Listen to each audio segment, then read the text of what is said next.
Hello दोस्तों, कैसे हैं आप। आशा करता हूं आप सब बहुत अच्छे होंगे। मैं सुरेश एक बार फिर से सुरेश एकेडमी में आपका स्वागत करता हूं। दोस्तों, सीटेट 2023 के लिए हम सारे सब्जेक्ट की टॉपिक वाइज क्लासेस करा रहे हैं, ये आपको पता होगा। अगर आपको नहीं पता है तो आप चैनल पे जाके प्ले लिस्ट भी देख सकते हैं और वैसे भी जितनी क्लासेस हैं पड़ी हुई हैं चैनल पे देख सकते हैं आप। इसके अलावा मैं आपको बता दूं, अधिगम विकार या अक्षमताएं जिसे लर्निंग डिसऑर्डर या डिसेबिलिटी कहते हैं, इसका एक क्वेश्चन, एक से दो क्वेश्चन आपके हर बार के एग्ज़ाम में आता है।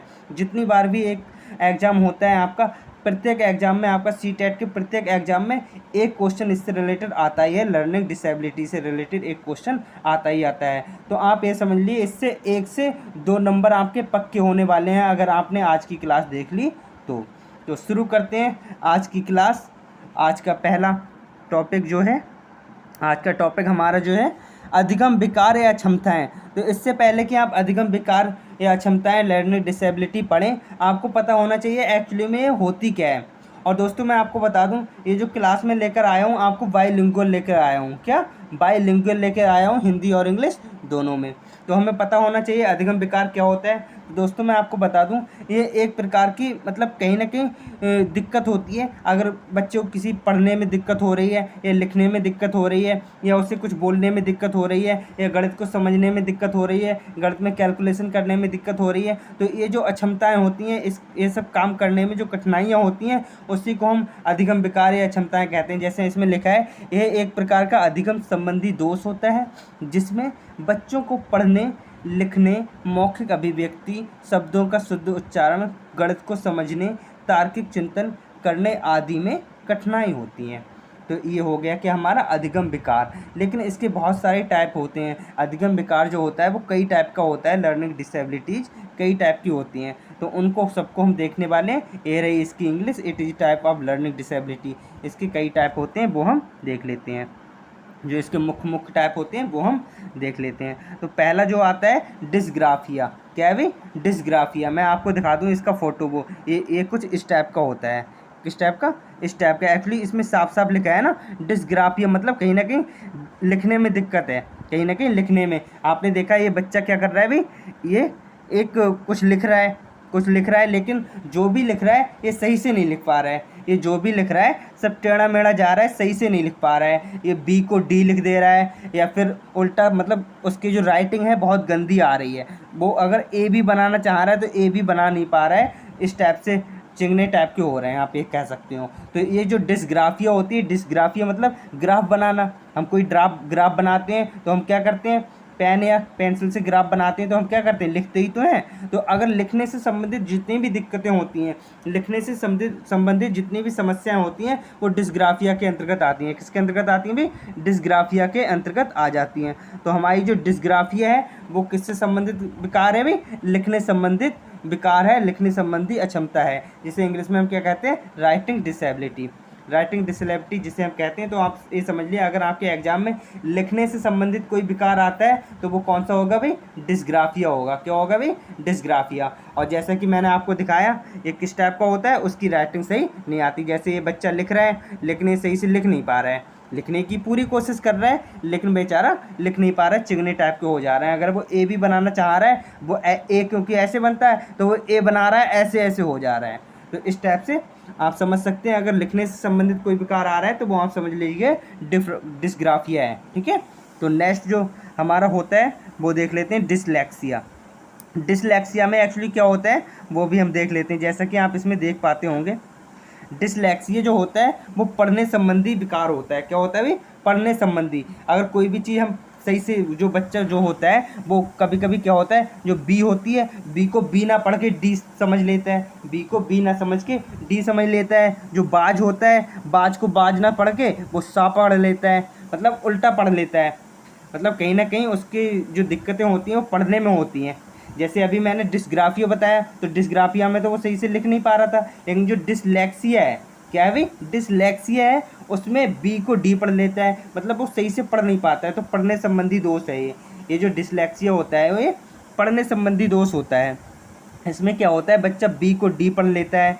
मतलब अगर आपके एग्जाम में पढ़ने संबंधी कोई विकार आता है तो वो होगा डिसलेक्सिया। जैसे अगर उसमें कह दे कि भाई बी को डी पढ़ता है बच्चा, सा को बाज पढ़ता है, ठीक है, क्लियर को अनक्लियर पढ़ रहा है, ठीक है, और फिलो को सिलो पढ़ रहा है, फिलो को सिलो, या बी को डी, बाज को सा, इस टाइप से पढ़ रहा है, मतलब उल्टा पढ़ रहा है। तो इसका मतलब पढ़ने में दिक्कत है, पढ़ने में दिक्कत है, तो वो कौन सी प्रॉब्लम होगी, उसे डिसलेक्सिया की प्रॉब्लम होगी। क्या होगी भाई, डिसलेक्सिया की उसे प्रॉब्लम होगी। जैसा कि आप इसमें देख रहे हैं, बच्चा पढ़ने की कोशिश कर रहा है लेकिन उल्टा पढ़ दे रहा है, सही से पढ़ नहीं पा रहा है। तो आगे देख लेते हैं इसका नेक्स्ट टाइप जो है डिसकैल्कुलिया। डिसकैल्कुलिया आप इसको देख सकते हैं, इसमें क्या है भाई, कैलकुलेटर से संबंधित है, इसमें कहीं ना कहीं कैलकुलेशन से ही ये संबंधित है। इससे नाम से ही क्लियर हो रहा है डिसकैल्कुलिया। क्या है भाई, डिसकैल्कुलिया। डिसकैल्कुलिया मतलब कहीं ना कहीं कैलकुलेशन में दिक्कत होना, कहीं ना कहीं कैलकुलेशन में दिक्कत होना। और कैलकुलेशन हम कब करते हैं, जब हम गणित के कोई सवाल करते हैं, है ना, जब हम गणित के कोई सवाल करते हैं, गणित संबंधी कोई सवाल करते हैं, कोई जोड़ घटाव करते हैं, अपना हिसाब किताब जोड़ते हैं, तो हमारा हम क्या करते हैं भाई, कैलकुलेशन करते हैं।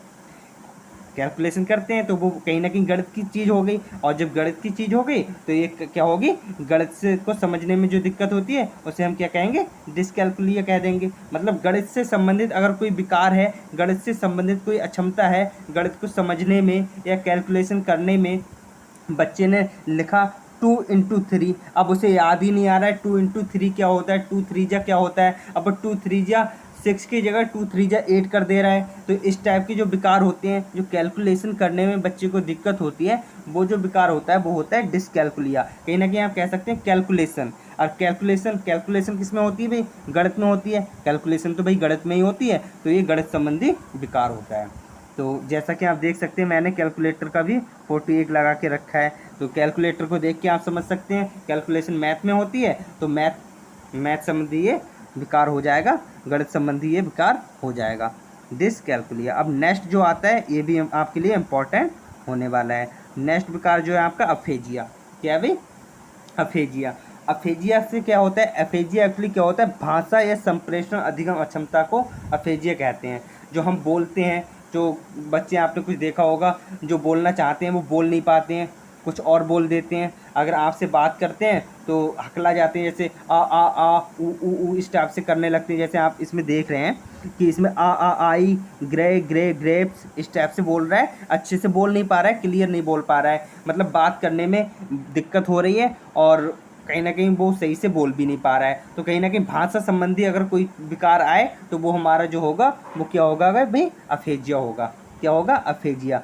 भाषा या संप्रेषण कह सकते हैं, लैंग्वेज और कम्युनिकेशन। लैंग्वेज या कम्युनिकेशन से संबंधित अगर कोई विकार है हमारा, तो वो हमारा क्या हो जाएगा भाई, अफेजिया। क्या होगा भाई, अफेजिया होगा। तो अगर इस टाइप का कोई क्वेश्चन आएगा तो आप कर पाएंगे। और इस टाइप के मैं इसके एमसीक्यूज भी इसमें इसी क्लास में कराने वाला हूँ। इसकी जो एमसीक्यूज हैं वो भी मैं इसी क्लास में कराने वाला हूँ। और आप विश्वास मानिए, क्वेश्चन पढ़ने के बाद आपको दो सेकंड नहीं लगेंगे, आपको 2 सेकंड लगेंगे नहीं उसका जवाब देने में। फिलहाल तो जो प्रीवियस ईयर में आए हुए प्रीवियस ईयर जो क्वेश्चन है वो मैं कराने वाला हूँ इसमें, ठीक है। तो ये तो अफेजिया हो गया भाषा संबंधित। नेक्स्ट जो है एलेक्सिया। एलेक्सिया जो होता है ये एक मस्तिष्क का विकार होता है। हमारे दिमाग में जो प्रॉब्लम हो जाती है, दिमाग में कोई चोट लगने की वजह से, मस्तिष्क में कोई क्षति होने की वजह से जो प्रॉब्लम होती है, उसमें क्या होता है, शब्दों को देखने में, पढ़ने में, कहीं ना कहीं आप ये कह सकते हो मस्तिष्क में किसी क्षति के कारण जो शब्दों को देखने पढ़ने में जो कठिनाई होती है, उसी को हम एलेक्सिया कहते हैं। क्या कहते हैं भाई, एलेक्सिया कहते हैं। हमारे दिमाग में, मस्तिष्क में, अर्थात हमारे ब्रेन में जो कोई क्षति हो जाती है, उस वजह से हमें देखने में, कोई चीज़ देखने में और पढ़ने में जो कठिनाई होती है, वो हमारी क्या हो जाती है, एलेक्सिया हो जाती है। क्या हो जाती है भाई, एलेक्सिया हो जाती है। तो आशा करता हूँ आपको समझ में आ रहा होगा। अगर आपको समझ में आ रहा है तो क्लास को लाइक करें, और अगर आप चैनल पे नए हैं तो चैनल को सब्सक्राइब जरूर कर लें, क्योंकि मैं ये क्लास जो आपके लेकर आया हूँ बहुत ही ज़्यादा इंपॉर्टेंट लेके आया हूँ। इससे आपका 1 से 2 नंबर आपके पक्के होने वाले हैं। कम से कम 1 से 2 नंबर पक्के होने वाले हैं। अगर आपने कभी एग्ज़ाम दिया है सीटेट का तो आपको पता होगा, अधिगम अक्षमता से एक क्वेश्चन, कम से कम एक क्वेश्चन तो आता ही है, बाकी 2 भी आ सकते हैं, 3 भी आ सकते हैं। तो उतने आपके जितने भी आएंगे आपके पक्के हो जाएंगे। तो नेक्स्ट देख लेते हैं भाई, एप्रेक्सिया। क्या है भाई, एप्रेक्सिया। एप्रेक्सिया क्या होता है एक्चुअली, मैं आपको बता दूं। जो एप्रेक्सिया होता है, जैसे कि अभी आपने पढ़ा, क्या पढ़ा था भाई, अभी जो आपने पढ़ा था एलेक्सिया, एलेक्सिया क्या था, मस्तिष्क में विकार होने की वजह से देखने और पढ़ने में प्रॉब्लम हो रही थी। लेकिन ये है क्या, ये क्या भी एप्रेक्सिया, ये मांसपेशियों में विकार की वजह से, जो हमारी मांसपेशियां हैं, जो हमारी मसल्स हैं, मसल्स में जो अगर कोई प्रॉब्लम हो जाती है, कोई चोट लग जाती है, कोई चोट लगने की वजह से मांसपेशियों में प्रॉब्लम हो गई है, तो उस वजह से बच्चे को अगर लिखने में, चलने में, टहलने में, बोलने में अगर कोई प्रॉब्लम होती है तो वो किस विकार के अंतर्गत आता है, वो जो डिसऑर्डर होता है वो होता है एप्रेक्सिया। क्या होता है अभी, एप्रेक्सिया। और मांसपेशियों में दिक्कत है तो होगा एप्रेक्सिया, और अगर दिमाग में दिक्कत की वजह से हो रहा है तो हमारा क्या होगा भाई, तो हमारा होगा एलेक्सिया। अगर मस्तिष्क में कोई विकार है तो एलेक्सिया हो जाएगा, और अगर मांसपेशियों में कोई विकार है तो हमारा क्या हो जाएगा, हमारा एप्रेक्सिया हो जाएगा। तो आशा करता हूँ आपको समझ में आ गया होगा, इनके बीच डिफरेंस समझ में आ गया होगा। तो इसका जो नेक्स्ट विकार है वो भी देख लेते हैं, डिस्प्रैक्सिया। ये क्या है भाई, डिस्प्रैक्सिया। डिस्प्रैक्सिया भी कहीं ना कहीं एप्रेक्सिया की तरह ही, ये भी मांसपेशियों की दिक्कत की वजह से हो जाता है। एक्चुअली इसमें होता क्या है, जो डिस्प्रैक्सिया है इसमें शारीरिक कौशल से संबंधित विकार होता है। गतिक कौशल मतलब चलने फिरने में दिक्कत होती है। जो डिस्प्रैक्सिया जो होता है विकार, जो डिस्प्रैक्सिया डिसऑर्डर होता है, अधिगम डिसऑर्डर, उसमें क्या होता है, गतिक कौशल में प्रॉब्लम हो जाती है। जो हमारे शारीरिक कौशल हैं, आम तौर पे जो हम काम करते हैं वो काम हम नहीं कर पाते हैं, गतिक कौशल में प्रॉब्लम हो जाती है। कहीं ना कहीं हम चलने फिरने वाला काम ज़्यादा नहीं कर पाते हैं, तो वो जो होता है वो हमारा क्या होता है, डिस्प्रैक्सिया होता है। क्या होता है भाई, डिस्प्रैक्सिया होता है। इससे संबंधित मैं क्वेश्चंस भी कराने वाला हूँ आपको। तो उसके बाद अब हम देखते हैं डिस्थीमिया। क्या भाई, डिस्थीमिया। डिस्थीमिया डिसऑर्डर क्या कहता है भाई, डिस्थीमिया क्यों होता है, तो मैं आपको बता दूं। जैसे कि अभी मैंने आपको बताया था मस्तिष्क की प्रॉब्लम एप्रेक्सिया, उसके अलावा ये जो है डिस्थीमिया, ये एक प्रकार की गंभीर तनाव वाली स्थिति है। डिस्थीमिया क्या है, एक गंभीर तनाव वाली स्थिति है। उसमें क्या होता है, बच्चा बिल्कुल उदास रहता है, किसी से बात नहीं करता है, अपने में ही खोया रहता है। जिसमें बच्चा बहुत ज़्यादा परेशान होता है, अपने में ही खोया रहता है, बिल्कुल उदास होता है, तो वो क्या होती है, गंभीर तनाव वाली स्थिति होती है। और उसी स्थिति को हम क्या कहते हैं भाई, साइंटिफिकली डिस्थीमिया कहते हैं। क्या कहते हैं भाई, अधिगम डिसऑर्डर इसको जो कहेंगे वो कहेंगे क्या, डिस्थीमिया कहेंगे हम। ये क्या होती है, गंभीर तनाव वाली स्थिति होती है, और इसमें सदैव व्यक्ति का मन उदास रहता है।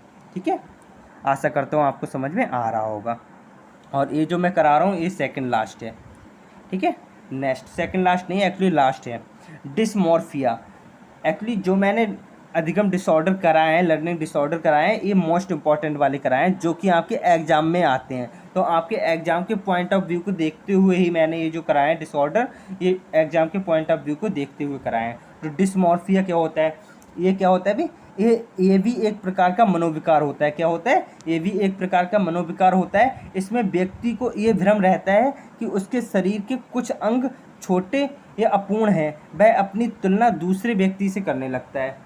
एक्चुअली उसे डिस्मॉर्फिया में क्या होता है भाई, जो व्यक्ति होता है जो इससे पीड़ित होता है, उसको क्या लगता है, उसे ऐसा लगने लगता है कभी कभी कि वो अपने दोनों हाथों को देखता है तो उसे लगता है अरे मेरा एक हाथ छोटा है एक बड़ा है, पैर देखता है एक हाथ बड़ा है एक पैर छोटा है एक हाथ बड़ा है, दूसरों से तुलना करने लगता है, यार ये तो इतना लंबा है और मैं इतना छोटा रह गया, और ये बहुत ज़्यादा टैलेंटेड है और मैं इतना टैलेंटेड भी नहीं हूँ। तो इस टाइप से दूसरों से तुलना करने लगता है और परेशान रहता है। कहीं ना कहीं ये भी एक मनोविकार ही है, इसे कन्फ्यूजन रहता है, मतलब हम हर समय हमेशा ये कन्फ्यूजन में रहता है। जिससे डिस्मॉर्फिया होता है वो बंदा हमेशा क्या रहता है, हमेशा भ्रम में रहता है, हमेशा कन्फ्यूज रहता है। तो आशा करता हूँ आपको ये सब समझ में आ गए होंगे। अब मैं इससे रिलेटेड इसके PYQs कराने वाला हूँ, प्रीवियस ईयर क्वेश्चन कराने वाला हूँ, और आप विश्वास मानिए केवल क्वेश्चन पढ़ने के बाद 2 सेकंड ही आपको लगेंगे आंसर देने में। तो देखते हैं क्या है भाई। पहला question, question number 1, question number 1 क्या कह रहा है देख लेते हैं।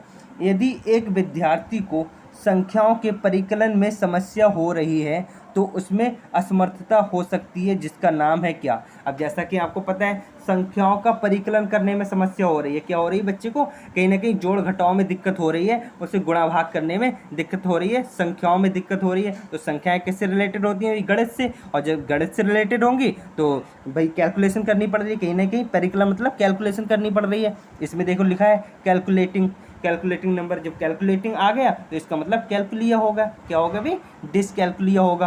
तो जैसा कि मैंने आपको बताया कैलकुलेशन से रिलेटेड अगर कुछ आ रहा है तो वो गणित से संबंधित होगी, समस्या जो होगी वो गणित से संबंधित होगी। और इसमें तो डायरेक्ट समस्या ही पूछ ली है, संख्याओं के परिकलन में जो समस्या होती है वो क्या होगी भाई, डिसकैलकुलिया। इसमें लिखा भी है कैलकुलेटिंग, तो कैलकुलेटिंग, कैलकुलेटर से आपको याद आ जाना चाहिए कैलकुलिया, तो इसका जो राइट आंसर हो जाएगा वो डिसकैलकुलिया। आशा करता हूँ आपने 2 सेकंड में इसका आंसर दे दिया होगा। देखते ही आपने जैसे ही देखा होगा कैलकुलेटिंग लिखा हुआ, आपने तुरंत इसका जवाब दे दिया होगा, ऑप्शन नंबर बी।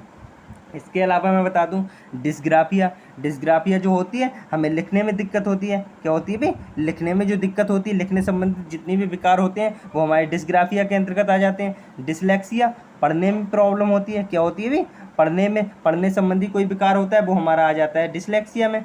एफेजिया में क्या होता है भाई, भाषा, बोलने में, दूसरों से बात करने में अगर किसी को समस्या हो रही है तो उसे क्या होती है भाई, एफेजिया। तो इसका जो राइट आंसर हो गया option number B, B will be the right answer. आगे बढ़ते हैं नेक्स्ट क्वेश्चन। ये जो क्वेश्चन मैं करा रहा हूँ ये प्रीवियस ईयर में आए हुए हैं। अब इस क्वेश्चन को भी आप पढ़ने के बाद ही दे देंगे, आप तुरंत 2 सेकंड के अंदर इसका जवाब दे सकते हैं। तो पढ़ लेते हैं पहले। एक बच्चा जो सा को वाज, न्यूक्लियर को अनक्लियर में अंतर नहीं कर पा रहा है, उसे क्या समस्या हो सकती है। जैसा कि अभी मैंने बताया, कोई बच्चा बी को डी पढ़ रहा है, सा को बाज पढ़ रहा है, न्यूक्लियर को अनक्लियर पढ़ रहा है, तो ये कौन से विकार होगा भाई, पढ़ने वाली प्रॉब्लम हो रही है। तो अभी मैंने बताया था बी को डी पढ़ रहा है और सा को बाज पढ़ रहा है, तो ये पढ़ने में दिक्कत है, तो ये कौन सी प्रॉब्लम होगी, ये होगी भाई डिसलेक्सिया। क्या होगी भाई, डिसलेक्सिया, जो कि ऑप्शन नंबर सी में दिया है। इसके अलावा मैं आपको एक बार फिर से बता दूं, डिस्ग्राफिया जो होता है वो हमारा लिखने संबंधी विकार होता है। क्या होता है, लिखने संबंधी विकार होता है। और डिसकैलकुलिया संख्याओं से संबंधित अर्थात गणित से संबंधित हमारा जो विकार होता है वो क्या होता है, डिसकैलकुलिया। मतलब संख्याओं के परिकलन करने में, कैलकुलेशन करने में जो प्रॉब्लम होती है वो हमारी डिसकैलकुलिया के अंतर्गत आ जाती है। ठीक है, तो आगे बढ़ते हैं next question, question number 3। Question number 3 क्या कह रहे हैं, देख लेते हैं। गतिक कौशलों में अधिगम निर्योग्यता कहलाती है।